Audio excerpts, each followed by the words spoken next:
అడవిలో జీవితం కొనసాగుతోంది. రాజు పాండు తన భార్యలు కుంతి మరియు మాద్రీతో పాటు తన కుమారులతో సంతోషంగా జీవిస్తున్నాడు. కానీ విధి మరొక దుఃఖకరమైన సంఘటనను తీసుకొచ్చింది. ఒకరోజు పాండు తన శాపాన్ని మర్చిపోయి మాద్రికి దగ్గరయ్యాడు. ఆ క్షణంలోనే శాపం పనిచేసింది.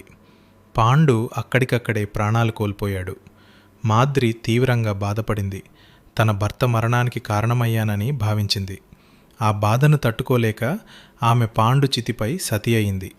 ఇప్పుడు 5 చిన్న పిల్లలతో కుంతి ఒంటరిగా మిగిలింది.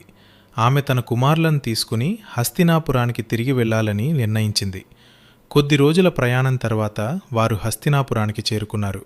అక్కడ రాజుగా ధృతరాష్ట్రుడు ఉన్నాడు. పాండు మరణ వార్త విని అందరూ విషాదంలో మునిగిపోయారు.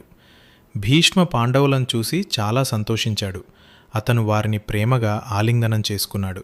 ఇప్పుడు హస్తినాపురంలో 2 వంశాలు కలిసి పెరుగుతున్నాయి.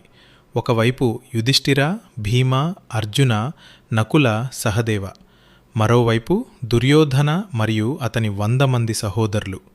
మొదట్లో వారు అందరూ కలిసి ఆడుకున్నారు, కలిసి చదువుకున్నారు. కానీ కొద్ది కాలంలోనే ఒక సమస్య ప్రారంభమైంది. భీముడు చాలా బలవంతుడు. ఆటలలో ఎప్పుడూ కౌరవులను ఓడించేవాడు. ఇది దుర్యోధనుడికి నచ్చలేదు. అతని మనసులో అసూయ పెరగడం ప్రారంభమైంది. ఆ అసూయ భవిష్యత్తులో పెద్ద విపత్తుకు కారణమవుతుంది.